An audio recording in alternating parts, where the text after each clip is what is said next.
Meus irmãos, a paz do Senhor Jesus. Por favor, abra a Bíblia do Evangelho de Jesus, segundo registrou Mateus, localize o capítulo 17. Nós vamos ler a partir do verso de número 14. Mateus, capítulo de número 17.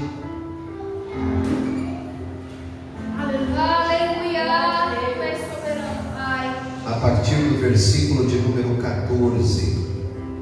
O texto da palavra de Deus diz assim: E quando chegaram à multidão, aproximou-se um homem, pondo-se de joelhos diante dele e dizendo: Senhor, tem misericórdia de meu filho, que é lunático e sofre muito, pois muitas das vezes cai no fogo e muitas vezes na água. E trouxe-o aos teus discípulos e não puderam curá-lo. E Jesus respondendo disse: Ó geração incrédula e perversa, até quando estarei eu convosco? E até quando vós sofrereis? Trazei-mo aqui. E repreendeu Jesus o demônio, que saiu dele, e desde aquela hora o menino sarou. Verso 19. Então os discípulos, aproximando-se de Jesus em particular, disseram: Por que não podemos nós expulsá-lo? E Jesus lhes disse: Por causa da vossa pouca fé. Porque em verdade vos digo que, se tiverdes fé como um grão de mostarda, direis a este monte: passa daqui para acolá, e há de passar, e nada vos será impossível. Mas esta casta de demônio não se expulsa, senão pela oração e pelo jejum. Glória a Deus. Você pode se sentar em nome de Jesus.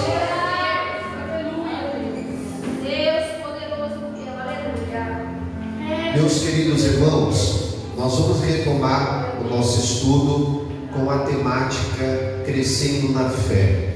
Nós falamos aqui na semana passada como crescer na fé, e a verdade é que são como exemplos bíblicos, são com experiências de pessoas, com experiências de famílias, com experiências de vidas, nós podemos crescer na fé. A verdade é que quando nós temos experiências com Deus, experiência com Jesus, isso nos impulsiona a compartilhar daquilo que nós tivemos experiência, daquilo que nós vivemos. Às vezes nós estamos esperando uma provisão de Deus e estamos numa semana de oração e de repente o Senhor nos atende naquele assunto que nós estávamos colocando diante do Senhor. Isso se torna uma experiência tão profunda com a nossa vida que nós testemunhamos, e ao testemunhar nós inspiramos pessoas a também a continuarem a crer, a continuarem a confiar em Deus. Por vezes nós estamos passando um momento de aflições, de adversidade, e a resposta não vem imediata. Por muitas das vezes a resposta não chega no dia seguinte, mas nós nos mantemos em oração, nós nos mantemos buscando a presença de Deus, e pelo fato de nós buscarmos a Deus, buscarmos a sua presença, isso também vai gerar fé em nós, e nós podemos assim testemunhar com aquelas pessoas que estão em nossa volta. Por muitas das vezes a gente não precisa nem dizer uma palavra, as pessoas estão nos observando. Diga uma palavra de Deus para o seu irmão, diga assim para ele: ó, tem gente te observando, viu? Melhor é isso, diga assim, ó, sorria, você está sendo filmado. Queridos, então às vezes uma experiência, às vezes nós pensamos que ninguém está nos olhando e nos observando. Ao contrário de tudo isso, tem pessoas que estão nos observando, e nós podemos ser incentivo para alguém. Por muitas das vezes, irmão, a gente não percebe, mas pela nossa persistência tem pessoas que se mantêm firmes na fé, que observam, que avaliam, que que olha, que compreende e assim entende. E assim nós vamos aprender com a vida desse homem. Nós aprendemos muito com a vida dele na semana passada, como que nós crescemos na fé. O primeiro ponto que nós tratamos está no versículo de número 14. Hoje nós vamos para o versículo de número 15. Versículo de número 14 vai dizer que esse homem, em primeira atitude de fé dele, ele se aproximou de Jesus. E nós trabalhamos a ideia aqui de como nós crescemos na fé. O primeiro ponto, irmãos, é se aproximar de Jesus. Só que isso aqui não é fácil quanto parece. Isso aqui é um desafio. Por qual motivo? Porque esse homem, ele estava cheio de tribulação, ele estava cheio de adversidade, ele estava cheio de complexidade. E uma coisa que eu preciso deixar claro aqui para a igreja do Senhor: existem condições que aproximam vidas de Jesus. E entender isso aqui, Alex, é um passo. Porque às vezes o Senhor está provando a fé de alguém e a gente não entende. E a gente, na nossa euforia, quer liberar uma palavra: não, irmão, essa prova vai passar rapidinho. E estava assim. Mas o Senhor não falou nada. O Senhor não disse que a prova ia passar. O Senhor não disse que as coisas iam mudar do dia para a noite. Por qual motivo? Porque tem gente na nossa família que está começando a ser provada por Deus. E a gente não pode ter histeria e nem ser eufórico. Nós precisamos discernir em Deus o que o Senhor quer fazer naquela vida. Porque possa ser, irmãos, que a única maneira dessa pessoa se achegar a Jesus é quando o Senhor prova a fé dela. Quer ver, irmão? Foi assim na nossa vida ou não foi? Eu me lembro que quando Jesus me chamou, eu estava vivendo um dilema muito difícil. Um momento de separação do meu casamento, mas um momento que eu estava envolvido com drogas, com muitas coisas. Estava vivendo um turbilhão. E o Senhor provou a minha fé. O Senhor provou-me naquele momento. E aquela prova me fez me aproximar de Jesus. Eu me lembro que o primeiro contato real, irmão, que eu tive com Jesus, o primeiro, não era crente, não tinha aceitado Jesus, foi quando minha filha estava na UTI, irmãos. Já fazia 15 dias no hospital do Tatuapé. E eu me lembro que ela estava vivendo um momento de icterícia, um momento muito complexo, um momento muito difícil. O primeiro contato de fé real que eu tive com Deus, que eu falei para o Senhor: Senhor, se o Senhor curar a minha filha hoje, eu paro de fumar. Eu me lembro que o Senhor me replicou e disse: se você acredita em mim, pare de fumar hoje, sem eu precisar curar a tua filha. Foi o primeiro contato de fé real que eu tive com Deus. Foi a primeira prova que eu tive com o Senhor. Então nós precisamos entender que existem condições que o Senhor está usando, irmãos. Pega isso aqui no seu espírito. Existem condições que o Senhor está usando para poder aproximar essas vidas um pouco mais do Senhor, irmãos. Porque se o Senhor deixasse acomodado essa vida, estaria longe de Jesus, nem se preocupando com a vida espiritual. Aí o Senhor apertou um pouquinho, aí agora está gemendo, aí agora está chorando, agora está pedindo oração, agora está ligando para a gente: põe meu nome no caderno de oração, intercede pela minha vida, intercede pela minha família. Então o Senhor está abrindo os nossos olhos para dizer: existem condições que essa vida vai se aproximar um pouco mais de Jesus. E a gente precisa entender tudo isso. Então qual que foi o primeiro processo? Se aproximar de Jesus. Só que aqui não tem facilidade, hein? Se aproximar de Jesus, ele se aproximou. Versículo 14 está escrito: e quando chegaram a multidão, aproximou-se-lhe um homem. Diga assim: ele se aproximou. Irmãos, e se aproximou com o problema, com adversidade, com dificuldades, com tribulações. Ele se aproximou de Jesus. Se aproximou. Então aqui nós aprendemos nesse texto também que existem condições que nos aproximam de Jesus. Amém, meus irmãos? Segunda atitude de fé desse homem ainda está no versículo 14. O texto vai dizer que esse homem, ele se colocou de joelhos, aproximou-se de Jesus e ele se colocou de joelhos. Irmãos, aqui está a verdadeira atitude, a atitude de um coração sincero, a atitude de um coração humilde, a atitude de um coração dependente, sem soberba, sem prepotência, sem arrogância. Um coração que se coloca na dependência, não um coração que entra na casa de Deus achando que já tem tudo. A pastora já falou aqui da igreja de Laodiceia que agia assim. Ela achava que tinha dinheiro, ela achava que não precisava de nada. Sabe qual foi a palavra de Jesus? Você é pobre, você é cega, você é nu. Ou seja, você precisa comprar colírio, você precisa comprar vestimenta, você precisa de mim na sua vida. Era o que Jesus estava dizendo para ela. Então, irmãos, quando nós adentrarmos na casa do Senhor, não trouxemos consigo no nosso coração soberba, arrogância, prepotência, porque o Senhor ele abate o soberbo, mas o Senhor dá graça para quem é humilde de coração. Então nós chegamos a Deus com o coração humilde. Pastor, o Senhor não sabe o dia que eu tive hoje, mas Jesus sabe. Pastor, o Senhor não sabe a prova que eu enfrentei hoje, mas Jesus sabe. Pastor, o Senhor não sabe o dilema que eu estou vivendo, mas Jesus, Ele sabe. Então não venhamos ter altivez no nosso coração. Seja humilde, seja quebrantado, tenha um coração voltado ao Senhor. O Senhor está dizendo: coloque esse joelho no chão e vai ter resposta para a tua oração no nome de Jesus. Segunda atitude, colocou os joelhos no chão. Irmãos, agora nós vamos ver a terceira atitude, verso de número 15. Nós paramos aqui, né?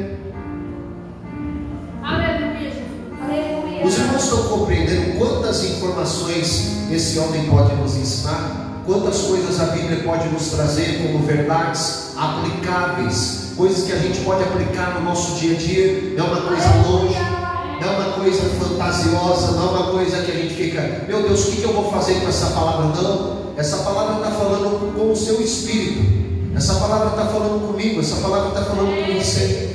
Olha no verso de número 15, a terceira atitude desse homem. Ele vai dizer assim, ó: Senhor. Diga assim: Senhor. Diga aí, jovem: Senhor. Vamos participar, vamos embora. Senhor. Senão vocês dormem, não sei se não vocês dormem. Vamos acordar. Senhor. Não parece uma palavra simples? Falar Senhor parece uma palavra simples, porque nós não estamos acostumados com esse contexto. E essa palavra, quando ele diz assim, ó, Senhor, parece uma palavra qualquer, parece uma palavra muito simples. Porém, ao ele dizer Senhor, ele está reconhecendo a soberania de Jesus mediante as dificuldades da vida, ok? Pegaram aqui? Quando ele diz assim, ó, Senhor, não é só dizer Senhor, porque qualquer um diz. Jesus vai dizer que muitos dias vão dizer Senhor, Senhor, mas o Senhor Jesus vai dizer: mas eu não os conheço vocês, vocês não vão adentrar na glória. Então, ou seja, quando ele diz essa palavra Senhor, ele está reconhecendo a autoridade, ele está reconhecendo a soberania de Jesus sobre as tribulações da vida. Pega isso aqui, irmão. Irmãos, pega isso aqui, que isso aqui é muito importante. Isso aqui é muito importante. Quando ele diz Senhor, essa palavra Senhor, ela quer dizer Kyrios. Vamos repetir isso? Diga Kyrios. Então, quando se diz a paz do Senhor em grego bíblico, a paz quer dizer Reirene. Então, se eu disser Reirene tu Kyrios, eu estou dizendo a paz do Senhor. E quando eu replico essa palavra Kyrios no grego, o que ela quer dizer? Ela quer dizer um título de honra que expressa respeito e reverência com o qual os servos tratavam os seus senhores. Então, quando o servo iria dizer uma palavra ao seu senhor, ele dizia assim, ó, Kyrios. Ele está reconhecendo o senhorio de alguém, ok? Ficou claro aqui? Só que não é só isso. Essa palavra aqui também é maravilhosa. Por qual motivo?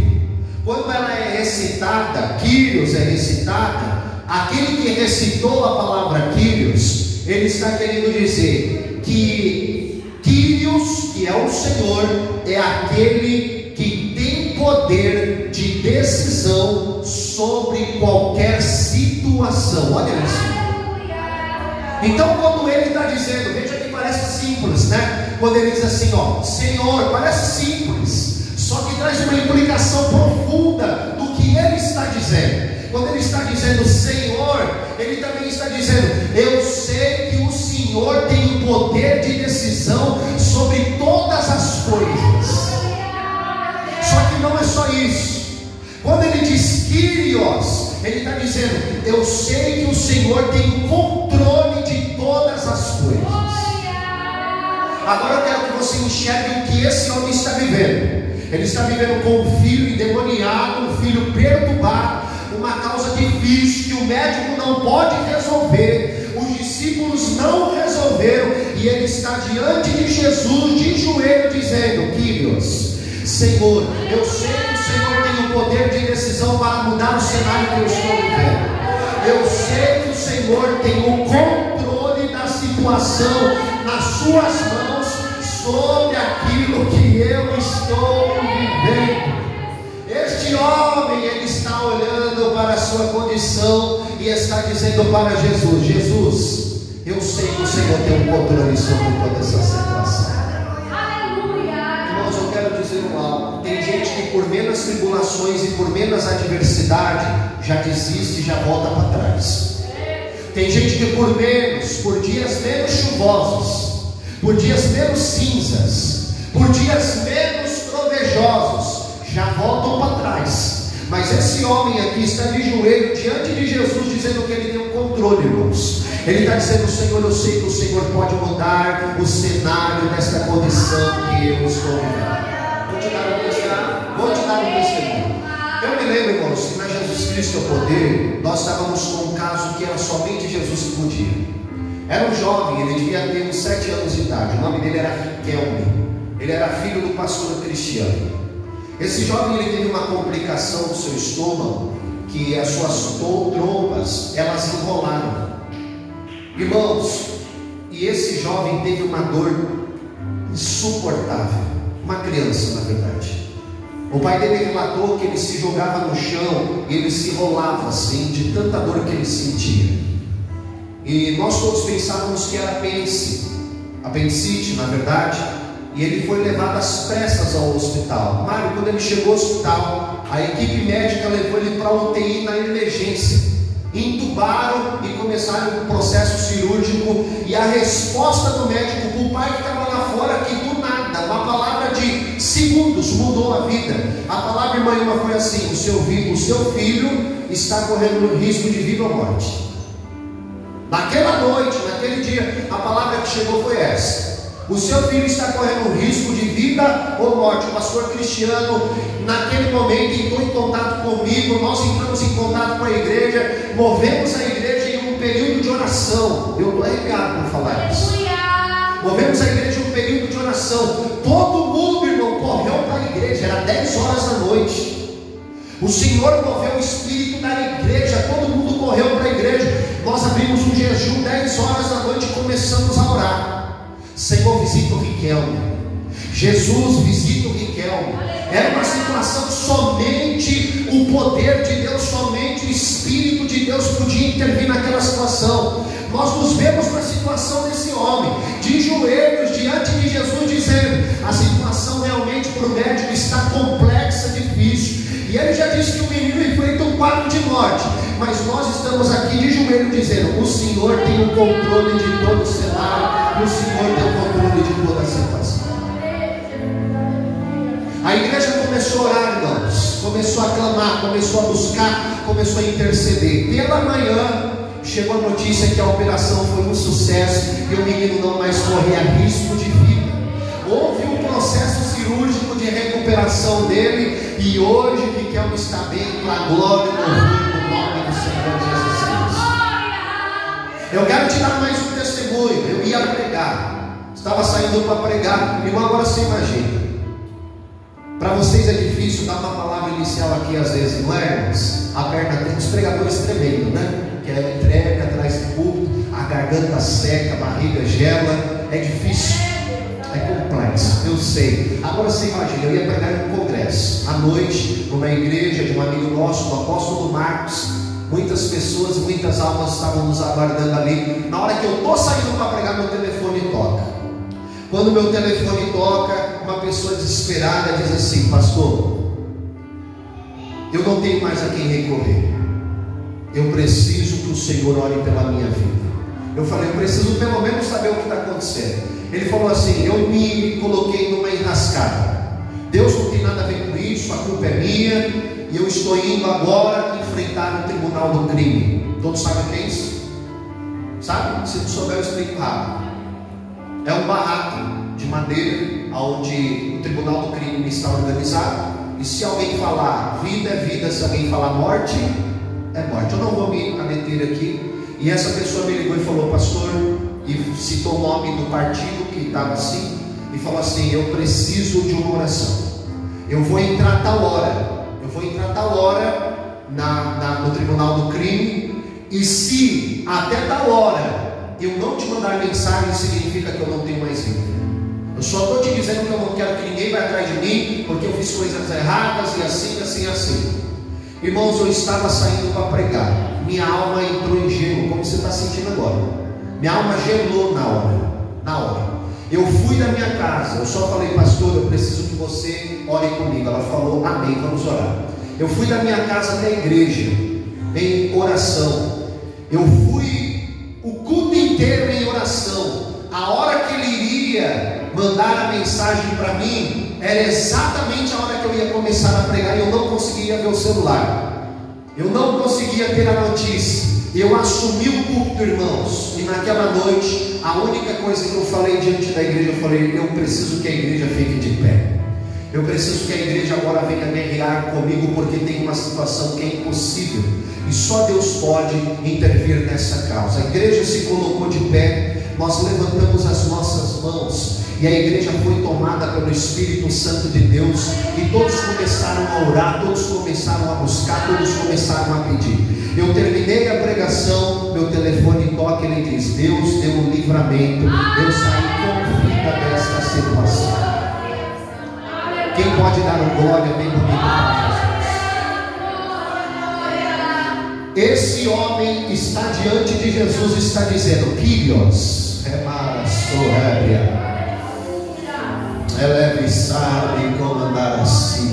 eu estou falando com um crente que tem situações que são impossíveis para você. Só que não deixe o sono te pegar. O Espírito de Deus está aqui com a gente aqui. Você já entrou no mundo espiritual, e é com você que eu quero falar. Existem causas que para você é impossível, e é com você que Jesus está falando. Você não vai para essa causa olhando para a causa, dizendo: ai, o que será de mim? Não. Você vai se colocar de joelho, como esse homem fez, e você vai olhar para Jesus e vai dizer: Jesus, o controle está nas suas mãos, e eu sei que o Senhor pode mudar o cenário dessa história, e o Senhor tem a última palavra. Assim está dizendo o Senhor para a sua vida. Olha o que diz o escritor, olha o que diz o provérbio: ao homem pertence os planos do coração, mas do Senhor vem a resposta da língua. Sabe o que ele está querendo dizer? A última palavra ainda continua sendo de Deus. Mas pastor, a sentença foi dada, mas pastor, não tem saída para o homem, para a medicina, para o mundo, para o juiz, para o advogado. Mas eu quero dizer que a última palavra ainda vem da boca de Deus. E se você clamar: Senhor, aqui hoje o Kyrios pode entrar na tua causa e mudar para será que tem crente para levantar as mãos lá em cima e dizer: Senhor, entra nessa causa? Eu não posso, mas o Senhor pode. Eu não tenho, mas o Senhor tem. Eu não consigo, mas o Senhor consegue.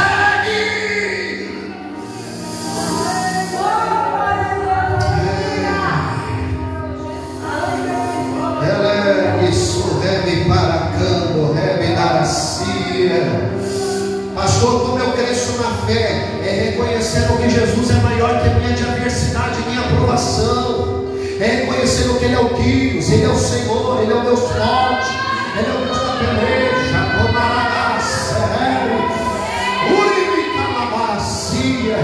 Olha o que diz Deuteronômio, irmãos, 10:17. Pois o Senhor, o seu Deus, é o Deus dos deuses, o soberano do soberano, um grande Deus, poderoso e temível, que não age com parcialidade e nem aceita suborno de ninguém.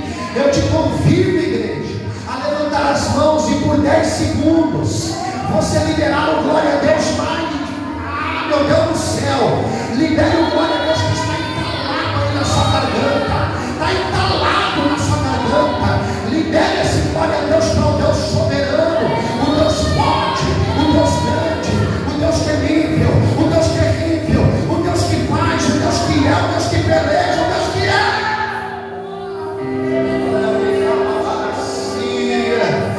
Já cansou, igreja?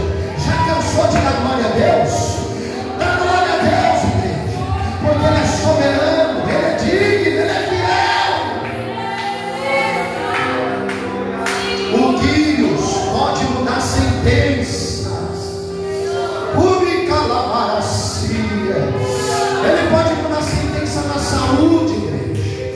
Ele pode repreender o câncer, o AVC. Ele pode repreender o infarto. Ele pode entrar nos hospitais. Ele pode entrar nos presídios. Ele pode entrar nas clínicas de recuperação. Ele pode, igreja, entrar na biqueira. Ele pode, Ele é. O Quírios pode, o Senhor do Senhor pode.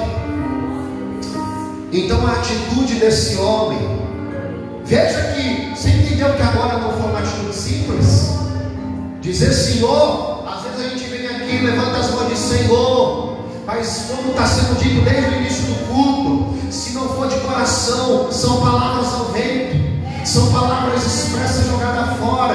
O profeta vai dizer: eu não quero que vocês rasguem as vestes, eu quero que vocês rasguem o coração na minha presença.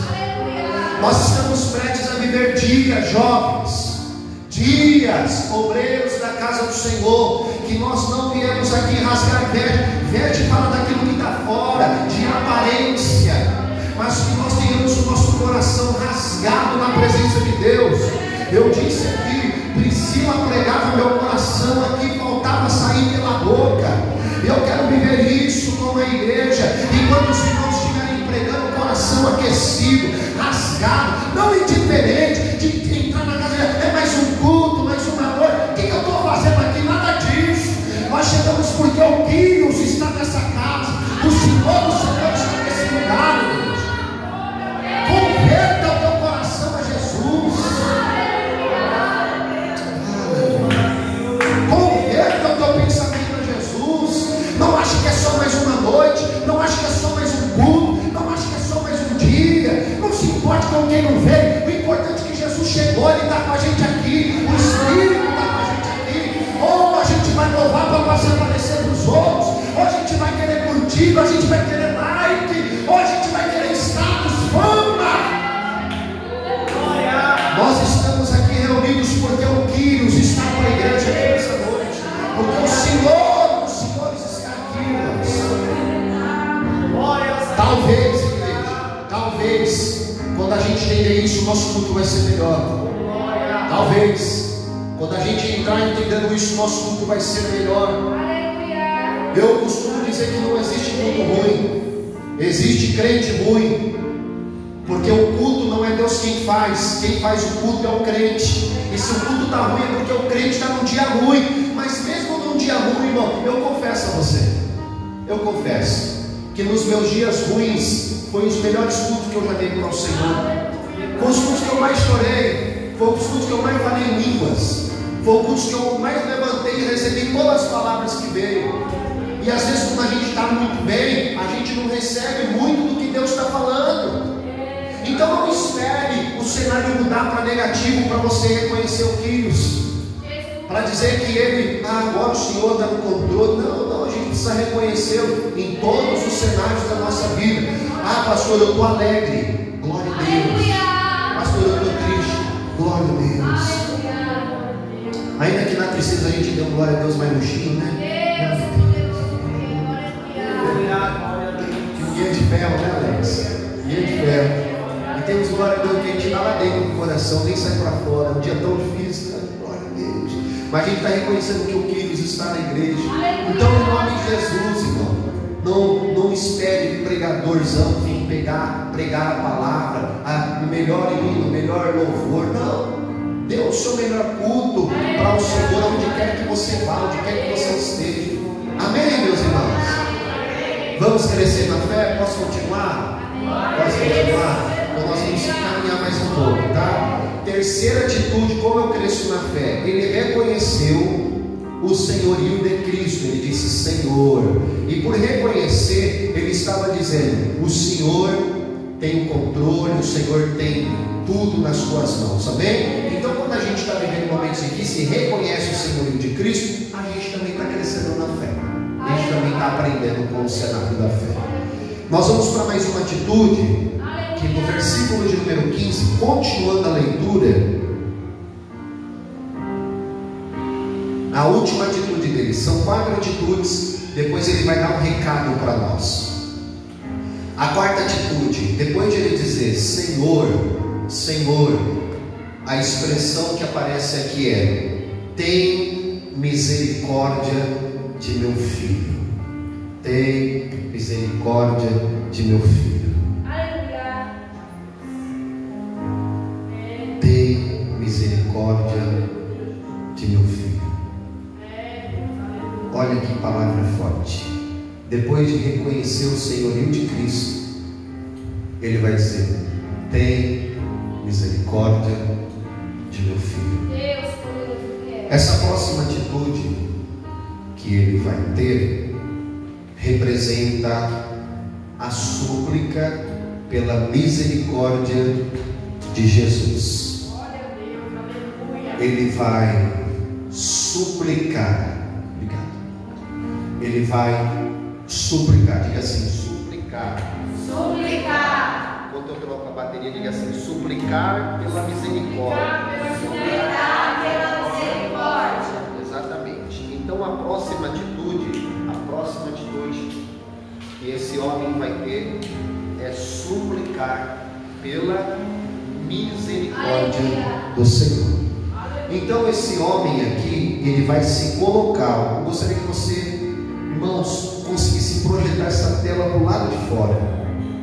Eu, quando vou pregar, parece que é um monte de tela aqui na minha frente. Então vê se você consegue enxergar comigo essas telas. Esse homem está de joelho diante de Jesus, tem uma multidão, o filho está se batendo lá na água, no fogo, está se revirando, e ele está de joelho dizendo: Senhor, tem misericórdia do meu filho.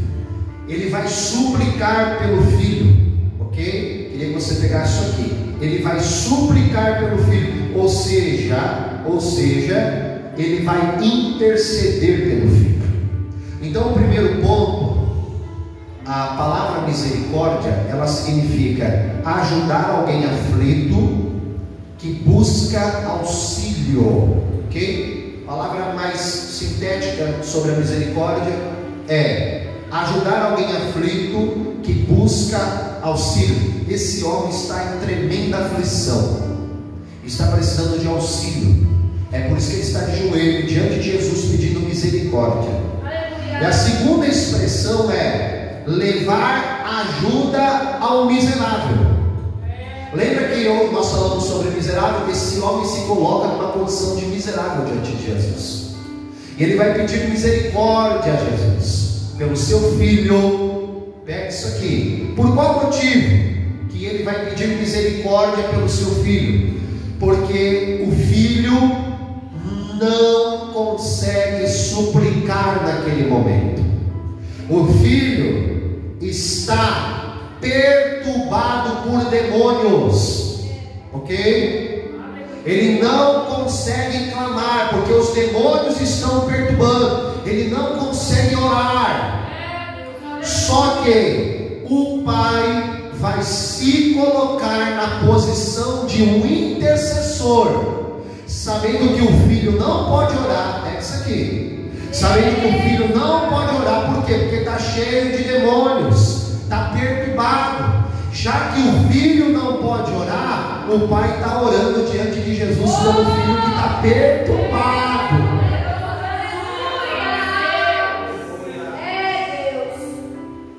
Então, irmãos, o primeiro passo é esse.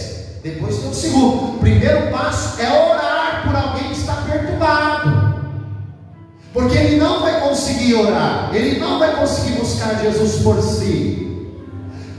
E aqui nós vamos ver pelo menos 3 personagens que se tornam intercessores pela vida de outros. Eu não vou até o texto porque você já conhece, só vou citá-lo, ok? Moisés, quando ele vai interceder, quando ele vai rogar e ele vai clamar ao Pai, houve uma intervenção de Amaleque no deserto. Isso está em Êxodo 17:11, quando o texto diz que está Moisés no alto do monte, do lado de Moisés tem Arão e do outro lado tem Ur, um de cada lado, e Moisés está sentado sobre uma pedra. E lá no arraial, quem está lá no arraial? Josué. Por quê? Josué naquele contexto era um homem de guerra, ele estava com a espada na mão. E veja que cenário lindo, Alex. Enquanto alguém está lá com a espada guerreando no campo, no alto do monte tem alguém com as mãos levantadas intercedendo por aqueles que estão lá no campo. Isso aqui fala da igreja missionária. Enquanto os missionários estão no campo, a igreja precisa estar aqui com as mãos levantadas intercedendo. Sabe o que o texto vai dizer? O texto vai dizer: enquanto Moisés estava com as mãos erguidas e levantadas, intercedendo pelo povo que estava guerreando lá embaixo, o texto diz que o povo saía vitorioso. Só que quando Moisés abaixava a mão, o povo começava a perder.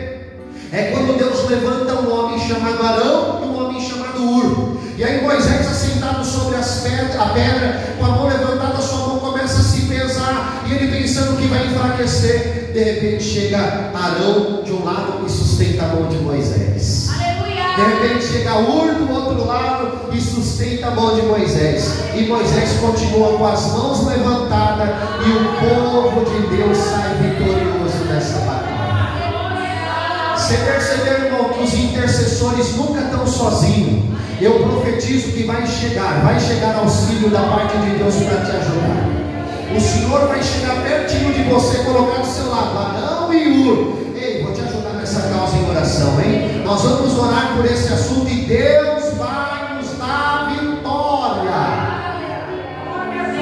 Abraão é um intercessor também. É Abraão que vai orar por Ló quando ele está lá em Sodoma.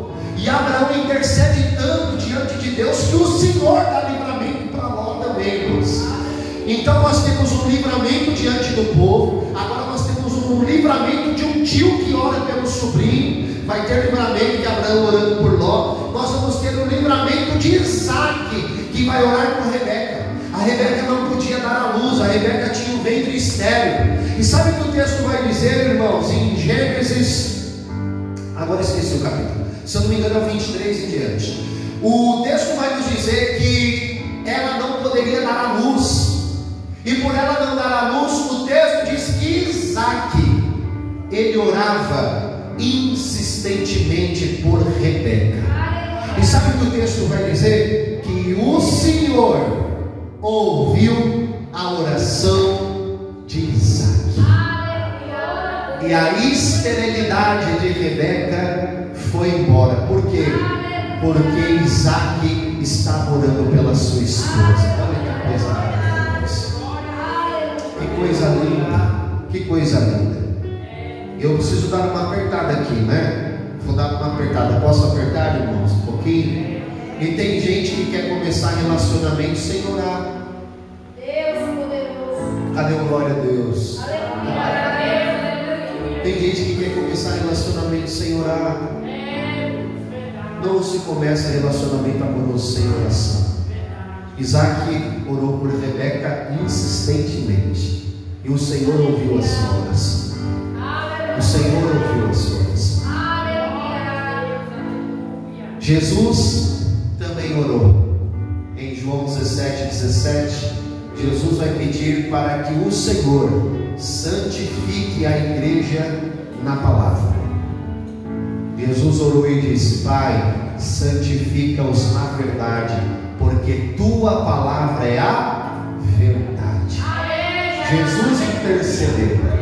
Veja o cenário, irmãos. Moisés intercede pelo povo, Abraão intercede pelo seu familiar, Isaac intercede pela esposa, Jesus intercede pelos discípulos. Em Atos capítulo 12, verso de número 5, o texto diz que Pedro estava preso. Quase um trava-língua.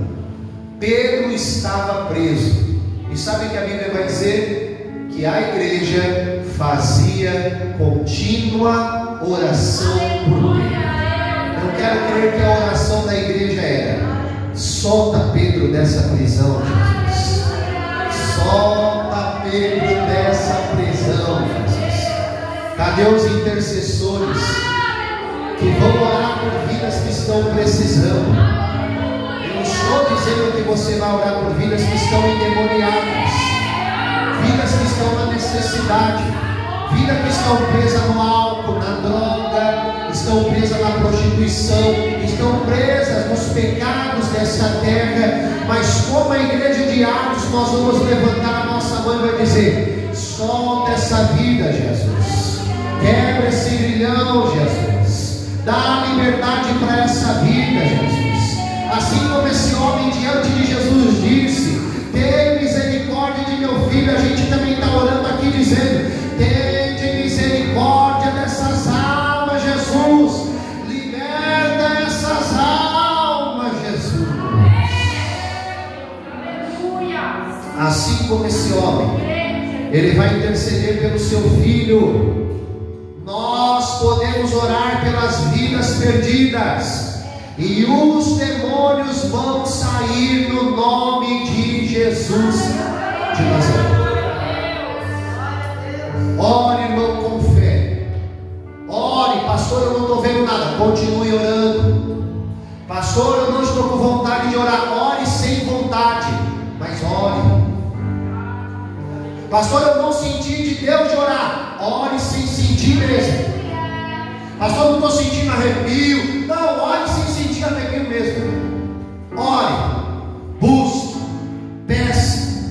Assim como esse homem se colocou diante de Jesus, assim como esse homem orou diante de Jesus: Jesus, tem misericórdia de meu filho. Nós devemos orar pelas almas que estão perdidas. Nós devemos orar. Irmãos, tem muita coisa que dá para falar nessa palavra. Tem muita coisa. Se Deus permitir, a gente volta em maio com ela. Semana que vem, na quinta-feira, é feriado, e nós não vamos ter culto de ensino. Você poderia dizer: nós não vamos ter culto de ensino na quinta-feira, porque nós vamos arrumar a igreja. Então quem quiser me ajudar, está convidado para ajudar também, em nome de Jesus. E aí, na sequência do congresso, e se Deus quiser, em maio a gente retorna. Não sei se a gente retorna aqui com essa palavra, porém nós iremos continuar estudando. Se Deus quiser, a gente começa um tema novo, provavelmente em Atos dos Apóstolos, porque nós já ficamos 4 meses no Evangelho, e aí provavelmente a gente inicia a carta de Atos dos Apóstolos. Se o Senhor mudar o caminho, a gente continua aqui. Mas eu gostaria de entregar-te uma palavra. Tem uma palavra forte aqui que eu gostaria de falar, só que o tempo não me permite.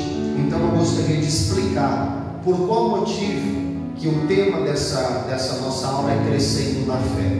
E o tema, a gente finaliza aqui, tá? Está no verso 20. Acompanhe comigo.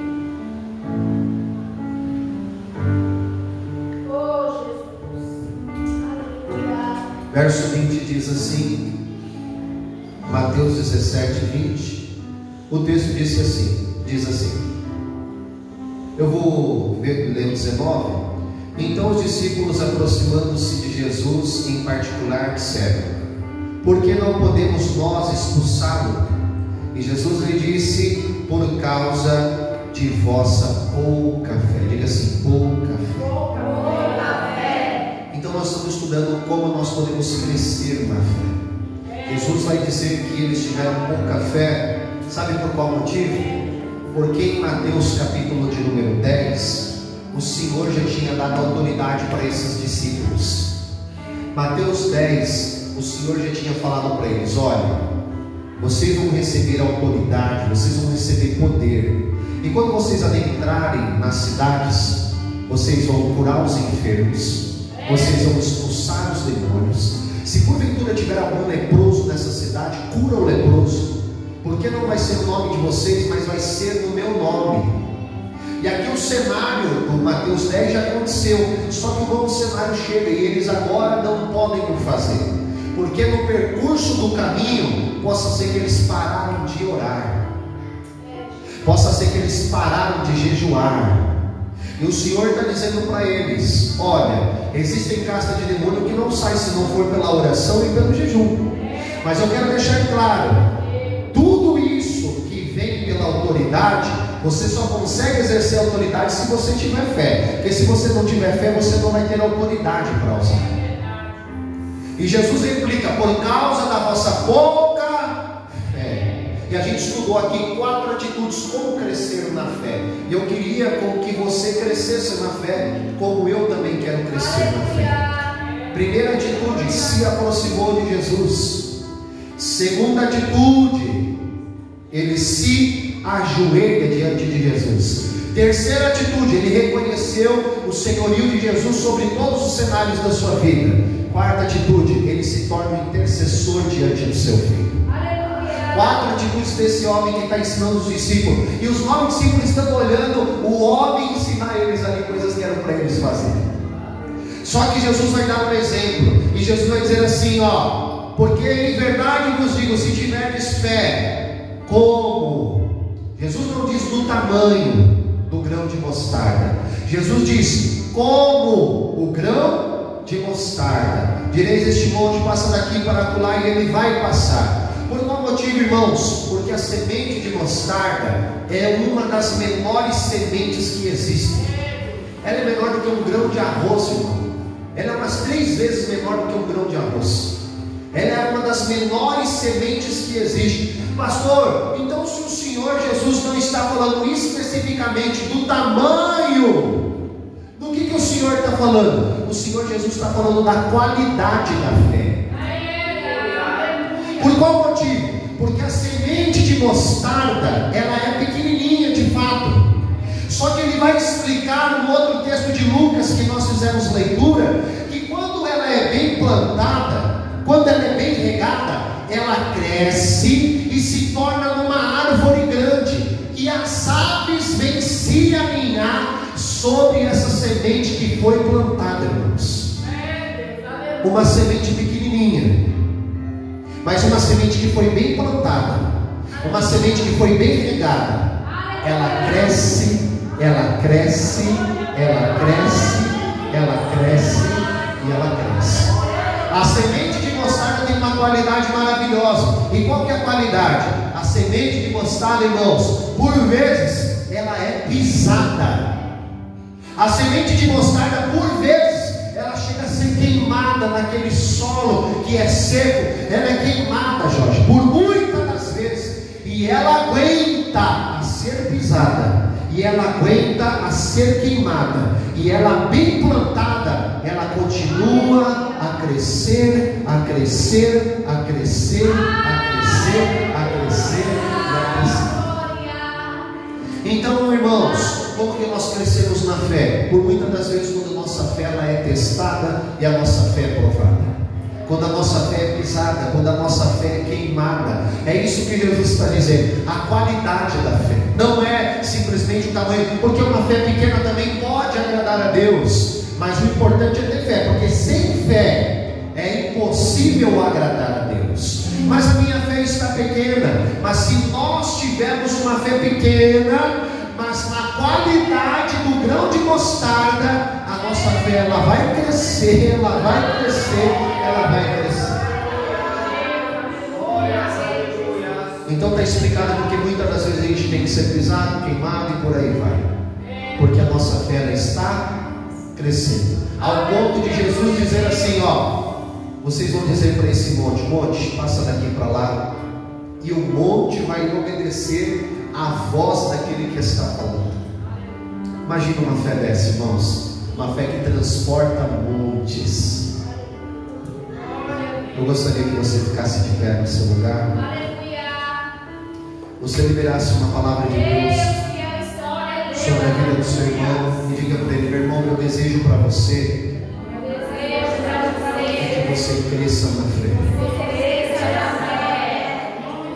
Ainda, irmãos, que a sua fé esteja pequena, mas se sua fé tiver qualidade, a sua fé bem plantada, uma fé genuína, uma fé pura, uma fé simples, essa fé ela vai produzir, ela vai crescer, e muitos pássaros vieram aninhar sobre essa árvore. E nós gostaríamos de fazer uma oração por sua vida, para que o Senhor mantenha você firme nessa fé, a fé genuína que Ele te chamou, a fé simples. O apóstolo Paulo vai dizer isso para Timóteo: Timóteo, se mantenha numa fé não fingida. Pastor, tem fé fingida? Sim, Paulo falou no que tem. E que nós não venhamos nos manter em uma fé fingida, mas uma fé simples, uma fé genuína, mas uma fé crescente. Hoje eu estou crescendo na fé por causa das atitudes que eu estou tendo mediante a palavra de Deus. Curve a sua cabeça, vamos orar no nome precioso de Jesus.